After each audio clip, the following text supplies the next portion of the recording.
श्रीमन्नारायण नारायण नारायण भजमन नारायण नारायण नारायण हरि नारायण नारायण नारायण।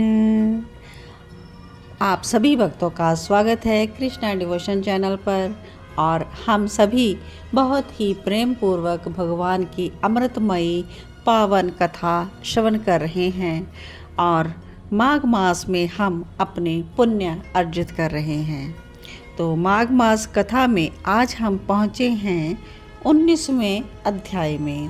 तो हम इसमें श्रवण करेंगे ऋषि पुत्र और गंधर्व कन्याओं के शाप की कथा, जो कि हमने पिछले 18वें भाग में भी कुछ कथा श्रवण की है। तो आगे क्या कहते हैं व्यास जी, आइए कथा को हम लिसन करते हैं। तो पिछले भाग में हमने लिसन किया था कि किस प्रकार ऋषि पुत्र ने गंधर्व की कन्याओं को श्राप दे दिया था। तो आगे क्या कहती हैं कन्याएं उनसे कि आप इस प्रकार मत करें, आप हमें श्राप मत दें, सज्जन लोग तो किसी का विनाश नहीं देखते, कृपा करो हम पर। तो आगे की कथा अथ 19वां अध्याय। व्यास जी बोले, वे कन्याएं इस प्रकार विलाप और प्रतीक्षा करके उसके प्रेम में अत्यंत व्याकुल होकर धैर्य धारण कर माता पिताओं के भय से अपने घर पर आ गई। घर आकर वे सब जल जंतर के पास गिर पड़ी। उनकी माताओं ने पूछा, यह क्या है? तुम सबको इतना विलंब कहाँ पर हो गया?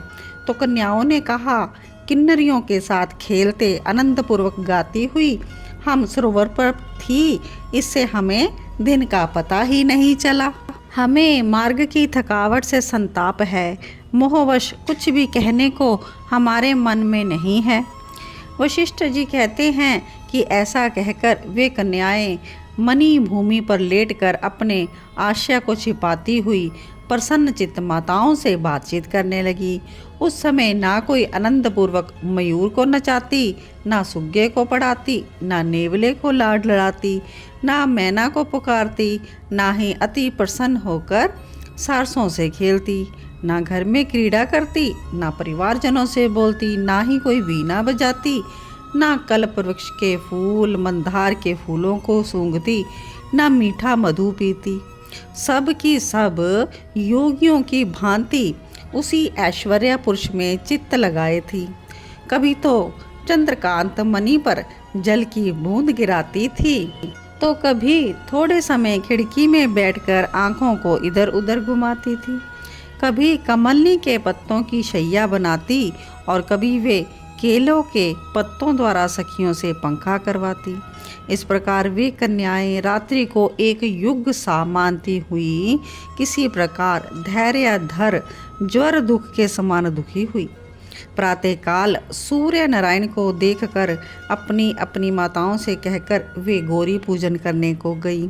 उसी प्रकार से स्नान करके फूल तथा धूप से गौरी पूजन करके वे देवियां फिर वहीं पर नाचने गाने लगी। तो इसी बीच में वहाँ वह ब्राह्मण स्नान करने के लिए उसी सरोवर पर आया। उसको देखकर उन कन्याओं ने बार बार वाह वाह किया और उस ब्रह्मचारी को चारों ओर से अपनी बाहों में घेर कर बोली कि हे मूर्ख, कल तो तू भाग गया था, परंतु आज नहीं भाग सकता। हम लोगों ने तुमको वर लिया है, अब इसमें कुछ विचार ना करो। उनके बाहुपाश में बंधे होने के कारण ब्राह्मण ने बोला कि तुमने कल्याण योग्य और अनुकूल वचन कहा है, परंतु मेरा आश्रम ब्रह्मचर्य है और अभी गुरुकुल में वेद पढ़ रहा हूँ, इसलिए उसकी रक्षा करना मेरा धर्म है। हे कन्याओं, मैं इस आश्रम में विवाह करना धर्म नहीं समझता। उसके वाक्यों को सुनकर वे कन्याएं कोयल की भांति उससे इस प्रकार बोली कि धर्म से अर्थ, अर्थ से काम और काम से धर्म का फल उदय होता है। इसलिए हम काम भावना सहित धर्म की अधिकता से तुम्हारे पास आई हैं। अनेक प्रकार के भोगों से इस स्वर्ग की भूमि को भोगो। तब उनके वचनों को सुनकर वह ब्राह्मण गंभीर वाणी में बोला, तुम लोगों का वचन सत्य है, परंतु मैं अपना व्रत समाप्त करके तथा गुरुजी की आज्ञा लेकर ही विवाह करूंगा। यह सुनकर वे कन्याएं स्पष्ट बोली, हे सुंदर युवक, तुम मूर्ख हो। अनोखी औषधि, ब्रह्म बुद्धि, रसायन, अच्छे कुटुंब की सुंदर नारियां, मंत्र तथा सिद्ध रस, इन पदार्थों के आने पर बुद्धिमान को धर्म रूप से इनको वर्जित नहीं करना चाहिए। भाग्य से यदि कार्य की सिद्धि हो जाए तो ज्ञान रखने वाले इनकी बुराई नहीं करते, क्योंकि बुराई से फल प्राप्त नहीं होता और टालने में यश नहीं मिलता। केवल भाग्यशाली पुरुष ही अच्छे कुल में पैदा हुई स्वयंवर चाहने वाली सुंदर कन्याओं को प्राप्त करते हैं, दूसरे नहीं। कहाँ हम अनोखी सुंदरियाँ, कहाँ आप तपस्वी बालक। हम जानती हैं कि बेमेल के मिलाने में विधाता की चतुराई नहीं, फिर भी आप हमारी शुभ कामना को गंधर्व विवाह से स्वीकार करें, अन्यथा तो हम जीवित नहीं रह सकेंगी। उनके इस प्रकार के वचनों को सुनकर उस धर्मात्मा विप्र ने कहा कि हे मृगनेत्रियों, धर्मपरायण लोग अपने धर्म को कैसे छोड़ सकते हैं। धर्म, अर्थ, काम और मोक्ष ये चारों विधि पूर्वक सफल होते हैं और विपरीत होने पर निष्फल हो जाते हैं। मैं व्रती रहकर अयोग्य समय में विवाह ना करूँगा। जो क्रिया के समय को नहीं जानता उसकी क्रिया फल को प्राप्त नहीं होती। हे कन्याओं सुनो, मेरा चित्त इस समय धर्म के विचार में लगा है, इसलिए मैं स्वयंवर नहीं करूँगा। उसके रहस्य को जानकर मोहिनी कन्याओं ने उसके चरण पकड़ लिए। सुशीला और सुस्वरा ने तो भुजाओं से पकड़ लिया, सुतारा ने आलिंगन किया और चंद्रिका ने मुख चूम लिया। तब भी ब्रह्मचारी निर्विकार बना रहा। फिर क्रोध से परिपूर्ण होकर इनको शाप दिया कि तुम डाइन हो जाओ और इसी तरह मेरे शरीर से लिपटी होकर पिशाचनी हो जाओ।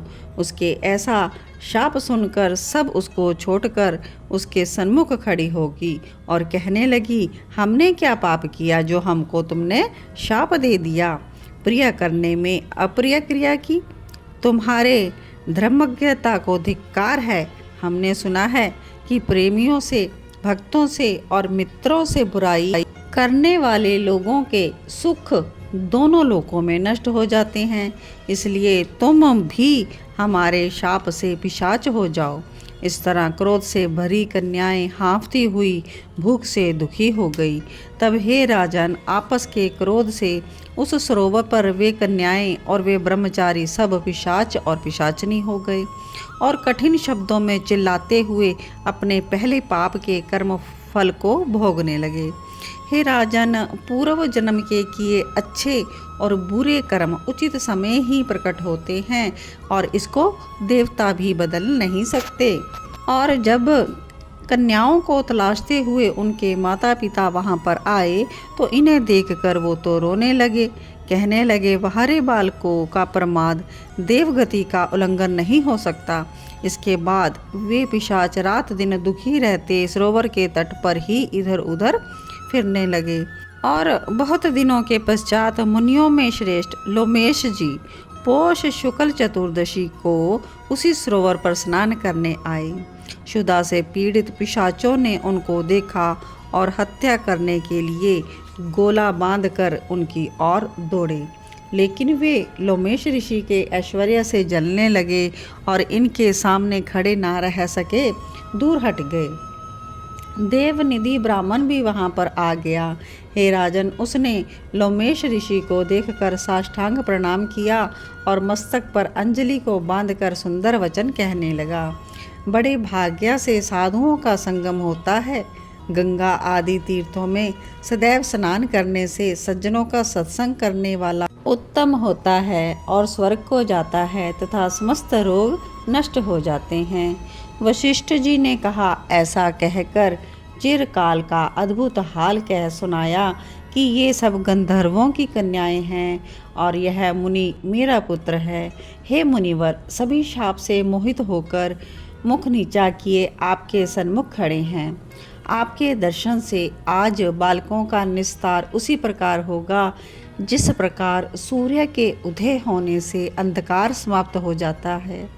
हे राजन, ऐसा सुनते ही लोमेश ऋषि के नेत्रों में जल भर आया और दुखी पुत्र परम तेजस्वी उस ऋषि से बोले, मेरे प्रसाद से बालकों को शीघ्र स्मृति पैदा होगी। मैं उनका धर्म कहता हूँ जिससे इनका आपस का शाप विलीन हो जाएगा।